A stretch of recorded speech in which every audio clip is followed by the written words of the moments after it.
Hello दोस्तों, मैं सुनीति फिर से आपका अपने चैनल हिंदी मिरर पर स्वागत करती हूँ। कैसे हैं आप सब दोस्तों। पिछली वीडियो में हम आपके लिए जैनेंद्र जी का जीवन परिचय लेकर आए थे। आज की वीडियो में हम उनकी बहुचर्चित कहानी जाह्नवी को लेकर आए हैं। यह कहानी व्यक्ति मन की शंका और प्रश्नों को प्रस्तुत करती है। जैनेंद्र जी ने अपनी कहानी को घटना के स्तर से उठाकर चरित्र और मनोवैज्ञानिक सत्य पर लाने का प्रयास किया है। तो चलिए आरंभ करते हैं आज की वीडियो।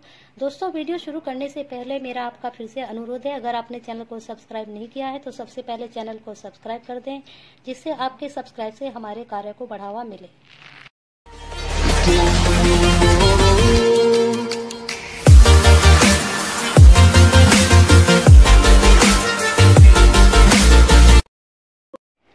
तो चलिए दोस्तों शुरू करते हैं आज की कहानी, जो जैनेंद्र द्वारा जी लिखी गई है, जाह्नवी। आज तीसरा रोज है, तीसरा नहीं चौथा रोज है। वह इतवार की छुट्टी का दिन था। सवेरे उठा और कमरे से बाहर की ओर झांका तो देखता हूँ मोहल्ले के एक मकान की छत पर काव काव करते हुए कौवों से घिरी हुई एक लड़की खड़ी है। खड़ी खड़ी बुला रही है, कौवो कौवो कौवो आओ, कौवो आओ। कौवे बहुत काफी आ चुके हैं, पर और भी आते जाते हैं। वे छत की मुडेर पर बैठे अधीरथ से पंख हिलाकर बेहद शोर मचा रहे हैं। फिर भी उन कौवों की संख्या से लड़की का मन जैसे भरा नहीं है। बुला ही रही है, कौवो आओ, कौवो आओ। देखते ही देखते छत की मुंडेर कौवों से बिल्कुल काली पड़ गई।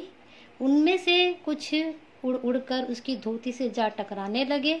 कौवों के खूब आग गिरने पर लड़की मानो उन्हें आमंत्रित अतिथियों की प्रति गाने लगी। कागा चुन चुन खायो।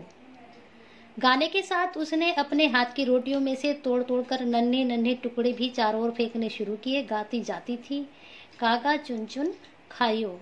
वह मग्न मालूम होती थी और अनायास उसकी देह थिरक कर नाच सी जाती थी। कौवे चुन चुन कर खा रहे थे और वह गाती जा रही थी, कागा चुन चुन खायो।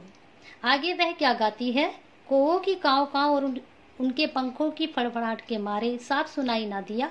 कौवे लपक लपक कर मानो छूटने से पहले उसके हाथों से टुकड़ा छीन ले रहे थे। वे लड़की के चारों ओर ऐसे छा रहे थे मानो वे प्रेम से उसको ही खाने को उद्धत हों। लड़की कभी कभी इधर उधर झुककर घूमती और ऐसे लीन भाव से गा रही थी कि जाने क्या मिल रहा हो। रोटी समाप्त होने लगी। कौवे भी यह समझ गए कि अब अंतिम टुकड़ा हाथ में रह गया, तो वह गाती हुई उस टुकड़े को हाथ में फहराती हुई जोर से 3 चक्कर लगा उठी। फिर उसने वह टुकड़ा ऊपर आसमान की ओर फेंका, कौवो खाओ, कौवो खाओ। और बहुत से कौवे एक साथ उड़कर उससे लपकने झपटे। उस समय उन्हें देखती हुई लड़की मानो आनंद से चीखती हुई सी आवाज में गा उठी, दो नैना मत खाइयो, मत खाइयो, पिया मिलन की आस। रोटियां खत्म हो गई, कौवे उड़ चले। लड़की एक एक करके उनको उड़कर जाता हुआ देखने लगी। पल भर में छत कोरी हो गई, यानी कि खाली हो गई कौवों से। कौवे उड़कर चले गए। अब वह आसमान के नीचे अकेली अपने छत पर खड़ी थी। आसपास बहुत से मकानों की बहुत सी छतें थी, पर उन पर कोई नहीं था और न ही कोई होगा। पर लड़की दूर अपने कौवों को उड़ते जाते हुए देखती रह गई। गाना समाप्त हो गया था। धूप अभी फूटी ही थी। आसमान गहरा नीला था। लड़की के होठ खुले थे, दृष्टि स्थिर थी, यानी कि थमी हुई थी। जाने भूल सी वह क्या देखती रह गई थी। थोड़ी देर बाद उसने मानो जाकर अपने आसपास के जगत को देखा।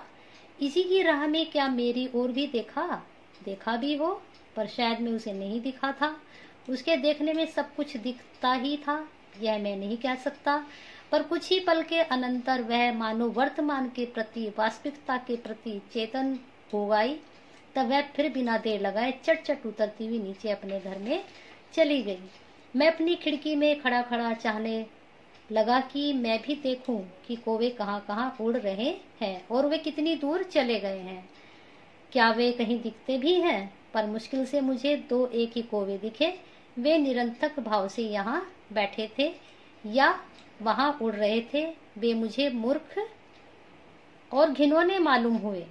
उनकी काली देह और काली चोंच मन को बुरी लगी। मैंने सोचा नहीं, वह अपनी देह में कौवों से नहीं नुचवाऊंगा। छी, घुन घुन कर इन्हीं के खाने के लिए क्या मेरी देह है? मेरी देह और कौवे, छी।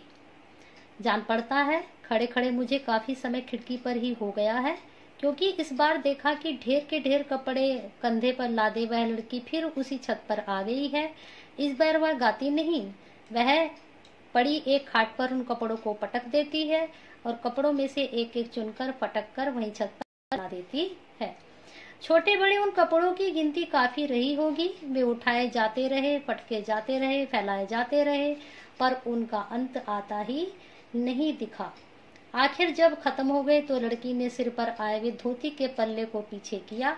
उसने एक अंगड़ाई ली, फिर उस सिर को जोर से हिलाकर अन्न बंधे अपने बालों को छिटका लिया और धीमे धीमे वहीं डोलकर उन बालों पर हाथ फेरने लगी। कभी बालों की लटके सामने लाकर देखती, फिर उसी को लापरवाही से पीछे फेंक देती। उसके बाल काले गहरे थे और लंबे थे। मालूम नहीं इस वैभव पर सुख था या दुख था। कुछ देर वह उंगलियां फिर कर अपने बालों को इकट्ठा समेट कर झपट कर जूड़ा सा बांध पल्ला सिर पर खींच वह नीचे उतर गई। इसके बाद मैं खिड़की पर नहीं ठहरा। घर में छोटी साली आई हुई है, इसी शहर के दूसरे भाग में रहती है और बहाना करके कॉलेज में पढ़ती है। मैंने कहा, सुनो यहाँ आओ। उसने हंसकर पूछा, यहाँ कहाँ? खिड़की के पास आकर मैंने पूछा, क्यों जी, जाह्नवी का मकान जानती हो? जाह्नवी? क्यों, वह कहाँ है? मैं क्या जानता हूँ कहाँ है, पर देखो वह घर उसका नहीं है। उसने कहा, मैंने घर नहीं देखा, इधर उसने कॉलेज भी छोड़ दिया है। चलो अच्छा है, मैंने कहा, और उसने जैसे तैसे टाला, क्योंकि वह पूछने ताछने लगी थी, क्या काम है? जाह्नवी को मैं क्या और कैसे और क्यों जानता हूँ? सच यह था कि मैं रत्ती भर उसे नहीं जानता था। एक बार अपने ही घर में किसी साली की कृपा और आग्रह पर एक निगाह उसको देखा था। बताया गया था कि जाह्नवी है और मैंने अनायास स्वीकार कर लिया था कि अच्छा यह जाह्नवी ही होगी। उसके बाद की सच्चाई यह है कि मुझे कुछ नहीं मालूम कि उस जाह्नवी का क्या बन गया और क्या नहीं बना, पर किसी सच्चाई को बहनोई के मुंह से सुनकर स्वीकार कर ले तो साली क्या, इस पर सच्चाई ऐसी कि नीरस परजियों तो मैंने टाला। बात बात मैंने कहना भी चाहा कि ऐसी हो तुम जाह्नवी को जानती हो, ऐसी ही तुम साथ पढ़ती हो कि जरा बात पर कह दो मालूम नहीं, लेकिन मैंने कुछ कहा नहीं। इसके बाद सोमवार हो गया, मंगलवार हो गया और आज बुधवार भी हो चुका है। चौथा रोज है और रोज सवेरे खिड़की पर दिखता है कि कौवे काव काव छीन झपट कर रहे हैं और वह लड़की उन्हें रोटी के टुकड़े के मिस कर रही है। कागा चुन चुन खाइयो। मुझको नहीं मालूम कि कौवे जो कुछ उनको खाएंगे उसे कुछ भी उसकी सोच कौवों को बुला रही है। कौवो आओ, कौवो आओ, आग्रह कर रही है, कौवो आओ, कौवो आओ। वह खुश है कि कौवे आ गए हैं और वे खा रहे हैं, पर एक बात है कि वो कौवो जो तन चुन चुन कर खा लिया जाएगा उसे खा लेने में मेरी अनुमति है।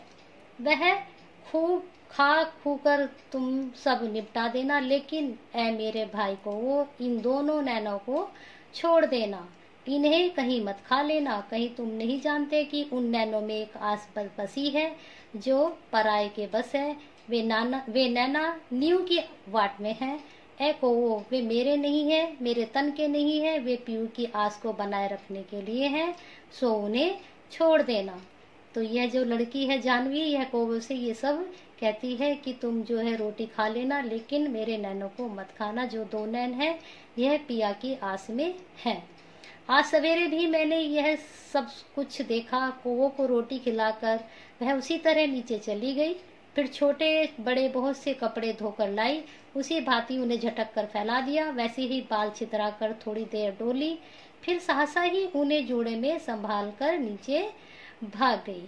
तो यह लड़की जाह्नवी जो है रोज आती है छत पर, कौवों को रोटी खिलाती है, अपना गीत गाती है, साथ ही फिर वह बाद में आती है, कपड़े फैलाती है और अपना नीचे चली जाती है। और यह लेखक या जो भी है ये अपना देखते रहते हैं। जाह्नवी को घर में एक बार देखा था, पत्नी ने उसे खास तौर पर देख लेने को कहा था। उसके चले जाने पर पूछा, क्यों, कैसी हो? मैंने कहा था, बहुत भली मालूम होती है, सुंदर भी है, पर क्यों? अपने बिरजू के लिए कैसी रहेगी? बिरजू दूर के रिश्ते में मेरा भतीजा होता है, इस साल एमए में पहुंचा है। मैंने कहा, अरे, अचरज से पूछा, बच्चा है, 22 बरस का तो हुआ है। 22 छोड़, 42 का भी हो जाए, देखा नहीं कैसे ठाठ से रहता है। ये लड़की देखो कैसी बस सफेद साड़ी पहनती है। बिरजू इसके लायक कहाँ है? यूं भी कह सकती है, बेचारी लड़की बिरजू के ठाठ के लायक नहीं है। बात मेरी कुछ नहीं, कुछ व्यंग थी। पत्नी ने उस कान पर भी नहीं किया लिया। कुछ दिनों बाद मुझे मालूम हुआ कि पत्नी की कोशिशों से जानवी के माँ के द्वारा बाप से काफी आगे तक बढ़कर बात कर ली गई।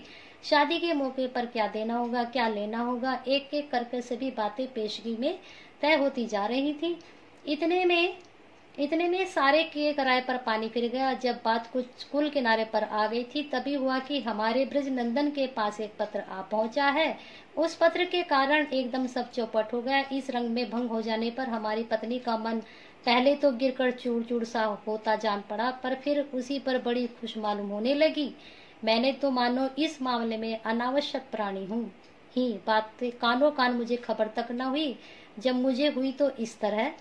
पत्नी एक दिन सामने आधम की बोली, यह तुमने जानवी के बारे में पहले से क्यों नहीं बतलाया? मैंने कहा, जानवी के बारे में मैंने पहले से क्या नहीं बतलाया भाई?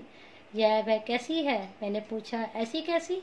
उन्होंने कहा, बनो मत, जैसे तुम्हें कुछ मालूम ही नहीं। मैंने कहा, अरे, यह तो कोई हाई कोर्ट का जज भी नहीं कह सकता कि मुझे कुछ भी मालूम नहीं। लेकिन आखिर जानवी के बारे में मुझे क्या क्या मालूम है, यह तो मालूम हो। श्रीमती जी ने अकृत्रिम आश्चर्य से कहा, बिरजू के पास खत आया है, सो तुमने कुछ नहीं सुना? आजकल की लड़कियां बस कुछ न पूछो। यह तो चला भला हुआ कि मामला खुल ही गया, नहीं तो। क्या मामला? कहाँ, कैसे खुला? भीतर से क्या कुछ रहस्य बाहर हो पड़ा? सो सब बिना जाने में क्या निवेदन करता? मैंने कहा, कुछ बात साफ भी कहो। उन्होंने कहा, वह लड़की आशनाई में फंसी थी, पढ़ी लिखी, सब एक जात की होती हैं। मैंने कहा, सबकी जात बिरादरी एक हो जाए तो बखेड़ा टले, लेकिन असल बात भी तो बताओ। असल बात जानती हो? जाकर पूछो उसी की महतारी से, भली समधिन बनने चली थी। वह तो मुझे पहले से ही दाल में काला मालूम होता था, पर देखो ना कैसी सीधी भोली वाली बातें करती थी। वह तो देर क्या थी, सब हो ही चुका, बस लगन मुहूर्त की बात थी। राम राम, भीतर पेट में कैसी कालिक रखे है, मुझे पता न था। चलो, आखिर परमात्मा ने इज्जत बचा ली। वह लड़की घर में आ जाती तो मेरा मुंह अब दिखाने लायक न रहता। मेरी पत्नी का मुख क्यों किसी भांति दिखाने लायक न रहता? उसे क्या विकृति आ रहती? उसकी बातों में समझ नहीं आ रहा था। उनकी बातों में रस कई भांति न का मिला, तथ्य न मिला। कुछ देर बाद उन बातों से मैंने तथ्य पाने का यत्न भी छोड़ दिया और चुपचाप पाप पुण्य, धर्म अधर्म का विवेचन सुनता रहा। पता लगने पर मालूम हुआ कि ब्रजमोहन के पास खुद लड़की यानी जाह्नवी का पत्र आया था। पत्र मैंने देखा। उस पत्र को देखकर मैंने कल्पना हुई कि अगर वह मेरी लड़की होती तो मुझे यह अपना सौभाग्य मालूम नहीं हुआ कि जाह्नवी मेरी लड़की नहीं है। उस पत्र की बात कई बार मन में उठी और घुमड़ती रह गई। ऐसे समय चित्त का समाधान उड़ गया है और मैं शून्य भाव से, हमें जो शून्य चारों ओर से ढके हुए है, उसकी ओर देखता रह गया हूँ। पत्र बड़ा नहीं था, सीधे साधे ढंग में उसने यह लिखा था कि आप जब विवाह के लिए यहाँ पहुँचेंगे तो मुझे प्रस्तुत भी पाएंगे, लेकिन मेरे चित्त की हालत इस समय ठीक नहीं है और विवाह जैसे धार्मिक अनुष्ठान की पात्रता मुझ में नहीं है। एक अनुगता आपके विवाह द्वारा मिलनी चाहिए, वह जीवन संगनी भी हो। यह मैं हूँ या हो सकती हूँ, इसे मुझे बहुत संदेह है। फिर भी अगर आप चाहें, आपके माता पिता चाहें तो मैं प्रस्तुत भी हूँ। विवाह में आप मुझे लेंगे, स्वीकार करेंगे तो मैं अपने को ही दूंगी, आपके चरणों की धूली माथे में लगाऊंगी, आपकी कृपा मानूंगी, कृतज्ञ होंगी। पर निवेदन है कि यदि आप मुझ पर से अपनी मांग उठा लेंगे, मुझे छोड़ देंगे तो मैं कृतज्ञ होंगी। निर्णय आपके हाथ में, जो चाहे करें। तो इस कहानी में अभी तक ये बताया कि वह लड़की जो जाह्नवी है छत पर आती है, कौवों को रोटी खिलाती है और एक गीत गाती है। लेखक जो है उसको देखता है, उसकी पत्नी उसको बताती है कि इस तरह से एक जाह्नवी लड़की है, पड़ोस में रहती है और उसका जो भतीजा है ब्रज नंदन उसके लिए उसका रिश्ता आया था, तो बात आगे तक चली गई थी, लेकिन जाह्नवी ने उसको खत लिखकर ये सब उसको बताया कि मैं ऐसी लड़की हूँ, आप मुझे पा तो सकते हैं, शादी कर भी सकते हैं, लेकिन मैं आपके सामने प्रस्तुत भी हो जाऊंगी, लेकिन मेरा निवेदन है कि यदि आप मुझसे अपनी मांग उठा लेंगे तो मुझे छोड़ देंगे तो मैं कृतज्ञ होंगी, निर्णय आपके हाथ में है। मुझे ब्रजनंदन पर आश्चर्य आकर भी आश्चर्य नहीं होता। उसने दृढ़ता से कह दिया कि मैं यह शादी नहीं करूंगा, लेकिन मुझसे अकेले में यह नहीं कहा कि चाचा जी मैं और विवाह करूंगा ही नहीं, करूंगा तो उसी से करूंगा। उस पत्र को वह अपने से अलग नहीं करता है और देखता हूँ कि उस ब्रजनंदन का ठाट बाट आप ही कम होता जा रहा है, सादा रहने लगा और अपने प्रति स्वगर्व बिल्कुल भी नहीं दिखता है। पहले विजेता बनना चाहता था, अब विजयवान दिखता है और आवश्यकता से अधिक बात नहीं करता। एक बार प्रदर्शनी में मिल गया तो मैं तो देखकर हैरत में रह गया। ब्रजनंदन एकाएक पहचाना भी नहीं जाता था। मैंने कहा, ब्रजनंदन कहाँ, क्या क्या हाल है? उसने प्रणाम करके कहा, अच्छा है, वह मेरे घर भी नहीं आया। पत्नी ने उसे प्रेम किया और बहुत बहुत बधाइयाँ दी कि ऐसी लड़की शादी होने से चलो भगवान के समय पर रक्षा कर ली। जाह्नवी नाम की लड़की एक छिपी बात की बिरजू की चाची को मालूम होती है बातें। ओ कुछ ना पूछो बिरजू भैया, मुंह से भगवान किसी की बुराई ना करावे। लेकिन फिर कहा, भाई अब बहू के बिना काम कब तक हम चलाएं? तू ही बता, क्यों रे अपनी चाची को बुढ़ापे में भी तू आराम नहीं देगा? सुनता है कि नहीं? ब्रजनंदन चुपचाप सुनता रहा। पति ने कहा, और यह मुझे क्या हो गया? अपने चाचे की बातें तुझे भी लग गई हैं क्या? न ढंग के कपड़े न रीत की बातें, उन्हें तो अच्छे अच्छे कपड़े लत्ते लोभते नहीं है, तू क्यों ऐसा रहने लगा है? ब्रजनंदन ने कहा, कुछ नहीं चाची, और कपड़े रखे हैं। अकेले पाकर मैंने उससे कहा, ब्रजनंदन बात तो सही है, अब शादी करके काम में लगना चाहिए और घर बसाना चाहिए, है कि नहीं? ब्रजनंदन ने मुझे देखते हुए बड़े बूढ़े की तरह कहा, अभी तो उम्र पड़ी है चाचा जी। मैंने इस बात को ज्यादा नहीं बढ़ाया। अब खिड़की के पार इतवार को, सोमवार को, मंगलवार को और आज बुधवार को भी सवेरे ही सवेरे छत पर नित रोटी को मिस कोवो को पुकार पुकार कर बुलाने खिलाने वाली यह जो लड़की देख रहा हूँ, सो क्या जाह्नवी है? जाह्नवी को मैंने एक ही बार देखा, इसलिए मैंने कुछ निश्चय नहीं होता। कद भी इतना ही था कि लावण्य शायद इस जाह्नवी में अधिक था, पर यह वह नहीं है, जाह्नवी नहीं है, ऐसी दिलासा मैंने मन को तनिक भी नहीं दे पाता हूँ। सवेरे सवेरे इतने कौवे बुला लेती है, खुद दिखती ही नहीं है, काले काले वे ही दिखते हैं और वे भी उसके चारों ओर ऐसे छीना झपटी सी करते हुए उड़ते रहते हैं, मानो बड़े स्वाद से बड़े प्रेम से उसे खाने के लिए अपनी बदाबदी मचा रहे हैं। पर उनसे घिरी वे कहती है, आओ कौवो आओ। जब वह जाते हैं तो गाती है, कागा चुन चुन खाइयो। और जब जाने कहाँ कहाँ के कौवे इकट्ठे के इकट्ठे काव काव करते हुए चुन चुन कर खाने लगते हैं, फिर खाऊं खाऊं उससे भी ज्यादा मांगने लगते हैं। वह चीख चीख कर मचाकर चिल्लाते हैं कि आ ओरे कागा, दो नैना मत खाइयो, दो नैना मत खाइयो, मत खाइयो, पिया मिलन की आस। तो इस प्रकार से दोस्तों हमने यह जैनेन्द्र जी द्वारा लिखी गई कहानी जाह्नवी को देखा और समझा, पढ़ा। इसमें कहानी का सारांश आपको समझ में आ गया होगा कि एक लड़की जाह्नवी है, उसकी शादी होने वाली थी, लेकिन वह उस शादी को पसंद नहीं कर रही थी, तो उसने पत्र लिखकर ब्रजनंदन को मना किया कि मैं यह शादी करने के लिए तैयार नहीं हूँ, प्रस्तुत नहीं हूँ। तो यह एक नारी की एक समस्या उठाई है ज्ञानेंद्र जी ने इस कहानी में, जाह्नवी कहानी के द्वारा। आपको ये कहानी पसंद आई होगी। अगर आपको ये कहानी पसंद आई है तो इस वीडियो को शेयर करना ना भूलें और हिंदी मिरर भी सुनीति के साथ अपना साथ और प्यार ऐसे ही बनाए रखें। अगर आपको किसी भी वीडियो से रिलेटेड कोई भी बात आपको पूछनी है तो आप हमें कमेंट सेक्शन में बता सकते हैं। आपका प्यार और साथ ऐसे ही हमारे साथ बनाए रखें।